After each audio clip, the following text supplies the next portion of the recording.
আসসালামু আলাইকুম ওয়া রাহমাতুল্লাহি ওয়া বারাকাতুহু। মানব জীবন অনেক কিছু নিয়ে গঠিত। মহান আল্লাহ তাআলার অতি প্রিয় সৃষ্টি এই মানব জাতি।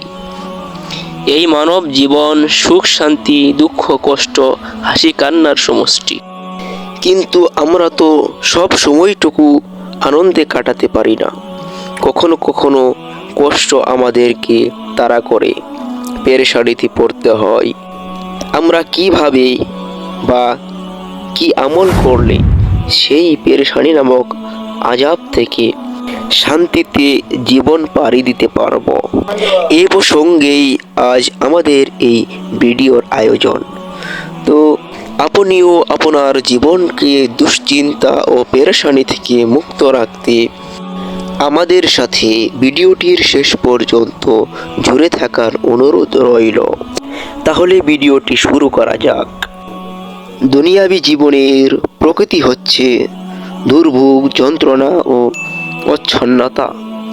গরিব ধনী, মুসলিম অমুসলিম সবাই এর ভুক্তভোগী। কেননা এই পার্থিব দুনিয়া কেবলমাত্র দুঃখ, দুর্দশা এবং দুশ্চিন্তারই স্থান। এ প্রসঙ্গে আল্লাহ তাআলা সূরা বালাদের 4 নং আয়াতে ইরশাদ করেন, লাকাদ খালাকনাল ইনসানা ফি কাবাদ, অর্থাৎ নিঃসন্দেহে আমি মানুষকে শ্রমনির্ভর রূপে সৃষ্টি করিয়াছি।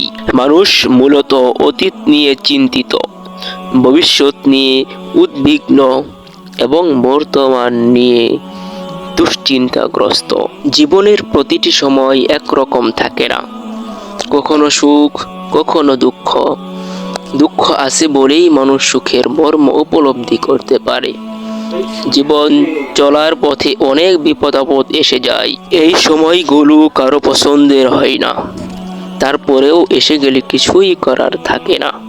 কিন্তু ইসলাম এমন একটি আদর্শ ধর্ম যা মানব জাতির প্রতিটি বিষয়ে সঠিক এবং সুষ্ঠু সমাধান দিয়েছে।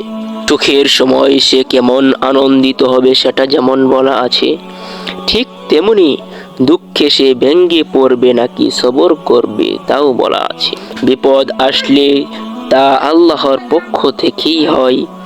এই বিপদের মাধ্যমে তার সমস্ত গুনাহ মাফ হয়। আর যদি গুনাহ না থাকে তাহলে সম্মান মর্যাদা আরো বৃদ্ধি পায়। তাই মুমিনদের হতাশ হওয়ার কোনো সুযোগ নেই। জীবনের প্রতিটি ক্ষেত্রে সে আল্লাহ তাআলার রহমত পাওয়ার আশা করবে, আর সেই সাথে মুসিবত থেকে বাঁচার চেষ্টাও করাও কর্তব্য। শান্ত মনে ভেবে চিন্তে চেষ্টা করতে হবে। সঠিক পদ্ধতিতে যাতে চেষ্টা করা যায় সেজন্য কাতরভাবে দোয়াও করতে হবে। কোনো চেষ্টা ফলপ্রসূ না হলেও হতাশ না হয়ে মহান মনিবের নিকটই প্রার্থনা করতে হবে।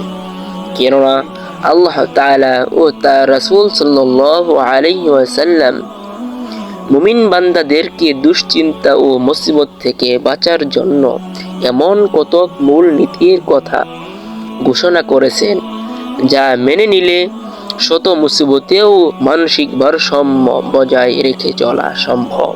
আর সেগুলি হলো আল্লাহ তাআলাকে বেশির থেকে বেশি ভয় করা। আল্লাহ তাআলা সূরা তালাকের 2 নং আয়াতে ইরশাদ করেন, ওয়ামান ইয়াত্তাকিল্লাহা ইয়াজআল লাহু মাখরাজা, অর্থ আর যে আল্লাহ তাআলাকে ভয় করে আল্লাহ তাআলা তার জন্য নিষ্কৃতির পথ করে দেবেন। মুসিবত ও দুশ্চিন্তা থেকে মুক্ত থাকার আরো একটি উপায় হলো বেশি বেশি কুরআনে কারীম তেলাওয়াত করা। বেশি বেশি কুরআনে কারীম তেলাওয়াত করলে দুশ্চিন্তা থেকে মুক্ত থাকা যায়। এটি একটি পরীক্ষিত আমল। দুশ্চিন্তা থেকে মুক্তি লাভের আরো একটি উপায় হলো দুআয়ে ইউনুস পাঠ করা। দুআয়ে ইউনুস হলো লা ইলাহা ইল্লা আনতা সুবহানাকা ইন্নী কুনতু মিনাজ জালিমিন। এই দোয়ার ফজিলত সম্পর্কে আল্লাহ তাআলা কুরআনে কারীমে ইরশাদ করেন, অর্থাৎ এবং মাসওয়ালার কথা স্মরণ করুন। তিনি ক্রুদ্ধ হয়ে চলে গিয়েছিলেন, তারপর মনে করেছিলেন যে আমি তাকে ধৃত করতে পারব না। অতঃপর তিনি অন্ধকারের মধ্যে আহ্বান করলেন, লা ইলাহা ইল্লা আনতা সুবহানাকা ইন্নী কুনতু মিনাজ জালিমিন। অর্থাৎ তুমি ব্যতীত কোনো উপাস্য নেই, তুমি নির্দোষ, আমি গুনাহগার। অতঃপর আমি তার আহ্বানে সাড়া দিলাম এবং তাকে দুশ্চিন্তা থেকে মুক্তি দিলাম।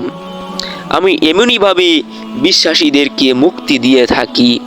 সূরা আম্বিয়া।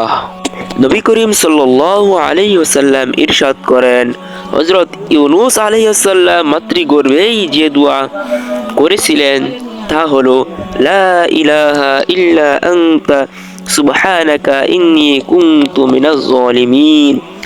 এই দোয়া যে কোনো মুসলমান যে কোনো বিপদের সময় পড়বে, আল্লাহ তাআলা তার প্রার্থনা কবুল করবেন। দুশ্চিন্তা থেকে মুক্তির আরো একটি উপায় হলো বেশি বেশি দুরূদ পাঠ করা। নবী করিম সাল্লাল্লাহু আলাইহি ওয়াসাল্লাম ইরশাদ করেন, যে ব্যক্তি আমার উপর একবার দুরূদ পাঠ করে, আল্লাহ তাআলা তার উপর 10 বার রহমত বর্ষিত করেন। সুবহানাল্লাহি ওয়া বিহামদিহি, সুবহানাল্লাহিল আযীম। আজকের ভিডিওটি এই পর্যন্তই।